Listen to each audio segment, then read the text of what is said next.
Alright, so we're getting ready to install a subwoofer now, finally. Let's just go through some of the things that you're going to need just to show you what's going on. So of course we've got the speaker wire right here, and then we've already installed the terminals on both ends. Here we've got these spade terminals, just crimped them on with our crimping tool. Got the crimping tool over at Home Depot. We got these spade terminals over at Ace Hardware. And these terminals are banana plug terminals, and they're going to go into the subwoofer, and we got those at Radio Shack. We just crimped all that on. And that went on pretty easily, unlike the really big wire. It didn't. We also have, well, let's go with this first. We also have a bunch of hardware. We're going to have to drill a hole. This subwoofer is going to go right in this corner. It's a Stealthbox, so it fits over here nice and perfect. We're going to have to drill a hole to go through the floor and secure this thing to the Xterra here. So there's a screw down here that all this stuff is going to mount to in the hole that we're going to drill. Well, once we do that, we're going to need to put some sealant on there to keep water from getting in, and then after that, it even recommends coating it with some vehicle underbody. Stuff is rubberized, and it's going to prevent corrosion and just make sure that nothing horrible happens to it, hopefully for the many years that it's working in there. So let me show you how this thing fits in here. The subwoofer is just going to fit right in this corner. The only issue here is that there's a nice handy 12-volt cigarette lighter right here. I didn't realize that, but it's going to block it. So a little bit of a price to pay. But it just fits in here just like this. Just like that. And it doesn't block your I don't know what you call this thing, but the security cover. You can still use it and roll it out here and secure, so nobody can see that you've got this subwoofer. And the secret ingredient, Play-Doh. We're going to use this Play-Doh to figure out where we need to drill the hole, because I bought this speaker and the amplifier off of eBay, so it didn't come with any of these hardware that it normally comes with. So I had to go to Ace Hardware and buy all that stuff. So for this Play-Doh, normally it would come with a sheet of double-sided wax or something like that, where you can set the subwoofer in place. There's a little screw in there already, a little set screw. And when you put it down there, it'll mark on the wax where you need to drill. We don't have that, so we have Play-Doh, and it's going to tell us where to. It actually sticks pretty well to the floor, and it's going to tell us where we need to drill. But I forgot to say where the speaker wire was going to go. So behind here, just move this out of the way. The speaker wire is going to run from the amplifier, which is under the passenger seat up front.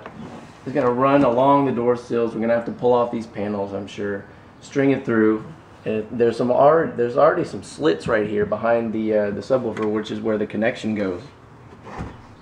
Right here, these are banana plugs, and so we're just gonna run it through there. I've seen some of those on the internet. I think that's how we're gonna approach it. So you can see we took a lot of different pieces of the car out just to get this piece loose, where we could thread the wires through these slits here. We had to take out the secret bin that goes in here and the floor.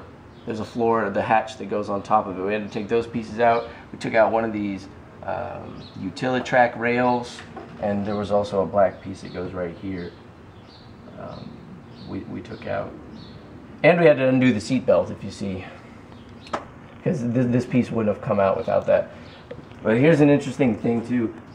What I tried to do at first, which I shouldn't have done, is I tried to drill a hole right here, and I thought I could snake the wire through here and have a more direct route, but that doesn't work, because there's, if you can see back in here, when you do that, you end up having to, the hole comes out right here, and you would end up having to have the wire cross on this really hard edge, and that would probably do some damage to the wire.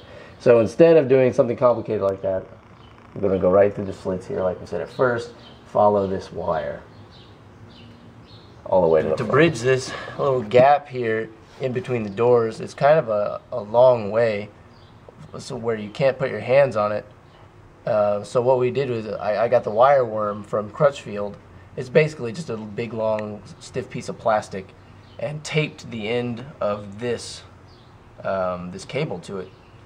So first what I did was push the wire worm under the gap here by itself. I pushed it through and it came out the other end over here where you can see it.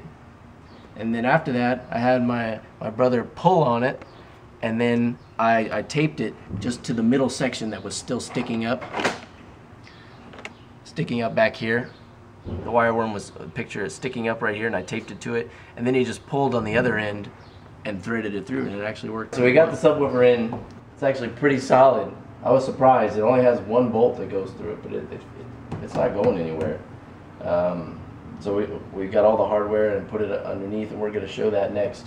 A couple things that I learned doing this are, initially I bought this unibit, and I thought I could do the whole job with this. It didn't work because the depth of the hole from the plastic floor all the way through to the sheet metal was probably about that, maybe an inch long, maybe an inch and a quarter or something. And this, it's not deep enough to do that. So we ran to Lowe's and got a 1/2 inch regular drill bit, and that's what I did to put the 1/2 inch hole there. But it does require that you enlarge it to 3/4, so you can put a spacer in there in between the bolt that holds this in and the plastic floor, just to kind of shield the floor from, you don't want the bolt wearing into the floor, so you put a spacer in there. So you needed both of these. That's what we learned here. And also notice I needed some safety glasses too, because when we're drilling, screwing it in from the bottom, they got some stuff in my eye. So these are great things. Safety tip for the kids at home. Let's look at the underside. So what you're going to be looking at right here is, this is the underside of the car, and this is what it looks like right in between the exhaust pipe and the leaf spring on the passenger side of the car in the back. And you can see prominently there the big fender washer, and that goes right up against the body of the sheet metal there. And I put some silicone sealant, like it suggested, in between that big fender washer and the body there.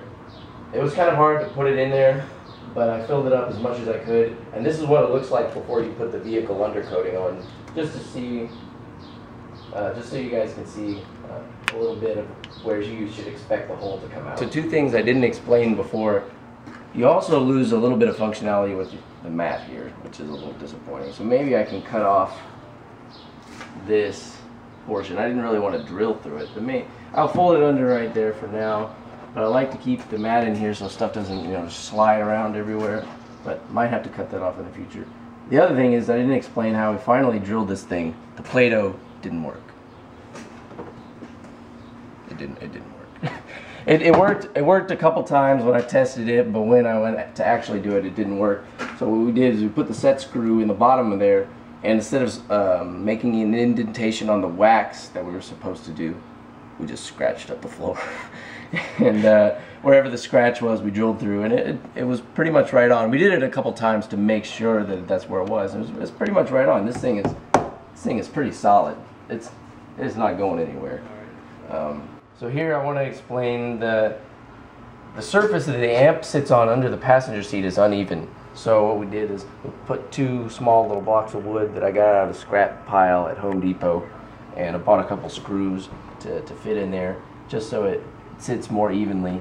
I'm going to test it out to see if that works, but I also have some Velcro that I'm going to put underneath the other side, and possibly even underneath these wood feet, to make sure that it doesn't all move around and it's secure. I finally cut the hole in the dash piece, and like you can see here, it's pretty simple. I was going to do something a little bit more complicated before with the phone sitting in this little pocket right here and kind of cutting out more, but I decided to make it simple. That way if I ever have to sell a car, it's a little bit less damage, a little bit something else I can more easily reverse. And this actually works really well. It's not really that much of a compromise.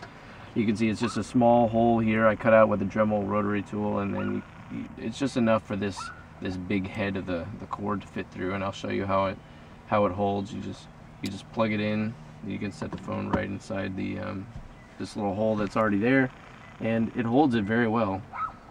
I mean, when you turn, you're going real fast, you brake really hard, it doesn't move.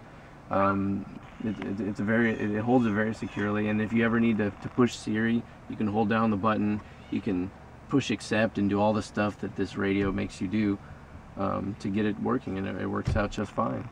And if you ever need to disconnect it, you can put it right back in there, and it'll look pretty clean if you need to. It's not bad. For the amount of work it took to do that one little hole, it works pretty well. So that completes the project.